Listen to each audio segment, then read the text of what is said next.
resilience, persistence, fortitude, all qualities one must possess to thrive and sustain in business and in life. From generation to generation, our family keeps forging ahead no matter the circumstances. An indomitable force in the industry that continues to deliver the finest quality Italian foods in New Orleans year after year. And they've been doing it for 100 years. It's the family's name synonymous with the legendary muffalata, an iconic delicacy native to New Orleans that they've been serving up since 1924.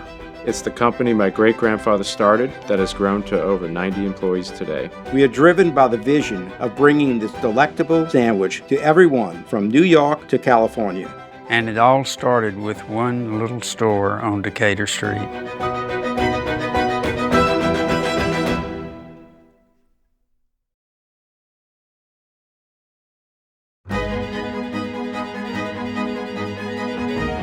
My grandfather was born in Palermo, Sicily, and like so many other immigrants at the time, moved to America and landed by ship in New Orleans when he was 17 years old.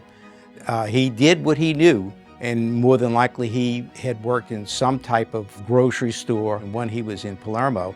And I do know that he started out as a salesman for some of the bigger companies in New Orleans. And my grandfather went into business with another gentleman who ended up dying, and that was in about 1924 that he was on his own under Progress Grocery. My dad remembers the Depression, and he remembers over here my grandfather's accountant say, "Mr. Perrone, you've lost money for the last 3 years. If you continue on, you're gonna have to close the store." So my grandfather did the best thing that he could do at that time, which was fire his accountant.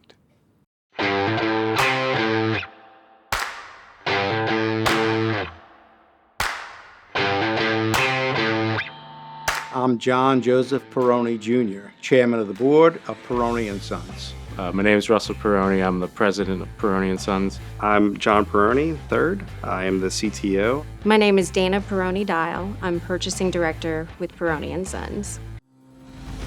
I'd say I'm proud to be fourth generation. It's rare that businesses make it this far. I know that what has been done before and the generations prior has led up to me and my brothers and grow it into where we are now. So I was an accountant, and so was my dad. So I gravitated towards paying all the bills and doing the purchasing. One day it just occurred to me, I said, I'm running this business. It was so gradual that I didn't even know that it happened. And when my dad hit 65, he said, I'm going to sell you his half of the business. He wanted to stay behind that counter. Everything that he knew, even though he was in his late 70s. I said, you want to do that? That's fine. But I had to go with the wholesale business, which is where our future lied. And so when I brought the boys in, each one of them took a different area of the business to go into. My dad would take us just working at the store in the French Quarter, and I just kind of knew from a young age that's what I wanted to do. From almost day one, the kids are part of the business. They're driving the trucks, they're loading the trucks. They learn the business from the ground up. We always worked in the grocery store on our vacation time. We loved going in there, making the sandwiches, stocking the shelves, working with all the customers and the other employees there. But it probably wasn't until I was in college that I started working here with my dad that things really solidified for me. So I was purchasing, I was receiving, I did accounts payable, and I was in sales.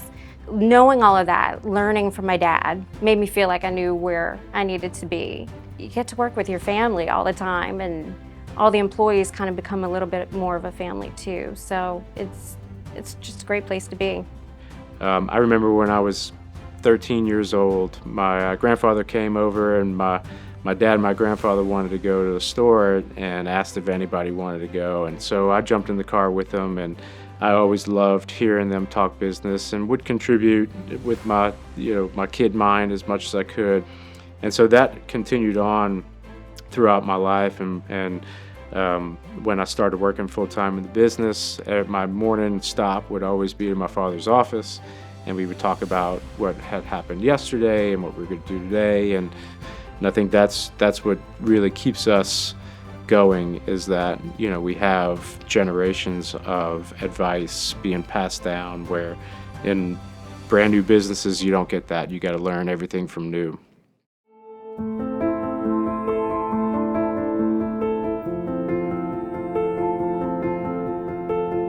Being a twin is unique. It took me a while after he passed away to communicate with those that I rely on, like I relied on him, better. So it took some time for me to realize, like, hey, you know, they're not your twin. They don't quite hear what it is that you're thinking, you know, like my brother did. He was very much a joker, and he liked to keep things jovial in a positive manner. So even after a hard day's worth of work, Randy could always just rejuvenate our spirit.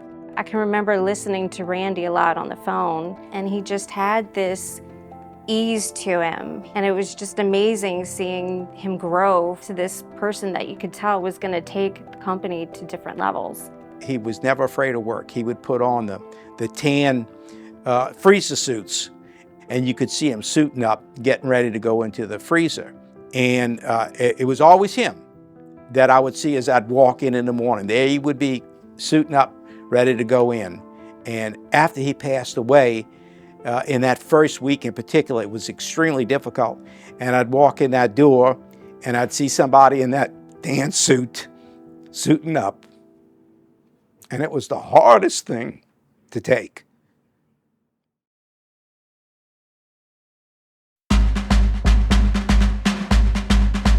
I think the muffaletta is so popular because it is one of those traditional New Orleans items. Everybody wants to come and try the sandwich that's famous. And I think it doesn't hurt that it's delicious too. The muffaletta, kind of a classic. I think besides the po' boy, I think muffaletta is probably the most recognized sandwich in New Orleans. So a muffaletta is actually the bread. If you go to Sicily, you're going to find muffaletta bread, which translates to a mushroom top. So it looks like a mushroom top. New Orleans has a very large Sicilian population. Back in the day, when they immigrated here to New Orleans, they would go to delis like ours, and they would order sliced meats and cheeses and a loaf of bread. They would take it and bring it out to the port or to the strawberry fields where a lot of them work, and they would build this sandwich. The sandwich was wrapped in a piece of paper that was actually had the name of what the bread was. The non-Italians would see a name on there called muffaletta, so they assumed that what they were eating was a muffaletta sandwich. So over time, our deli made it actually prepared, and that was the creation and the birth of the muffaletta sandwich.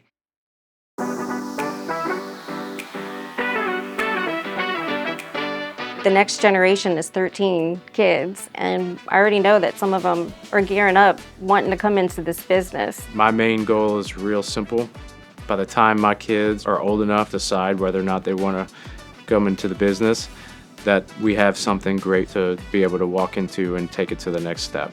Always keeping a look at the latest trends, what they're going to be, and just keeping abreast of all of that, and not just in the food industry, but in business in general. Continue to bring great food further and further from New Orleans, but also be rooted here in the city so that we provide great products throughout.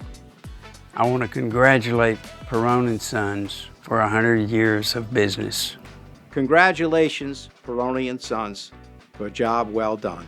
Congratulations to all of us, all of our employees, all of our family, all of our customers for helping us get here. I'd like to congratulate Perrone and Sons on 100 years of business, and hopefully many more. I'd like to congratulate the company on 100 years. Knowing where we started with my great-grandfather way back in the day to where we are now, and knowing that we're just going to continue to grow in the future makes me really proud.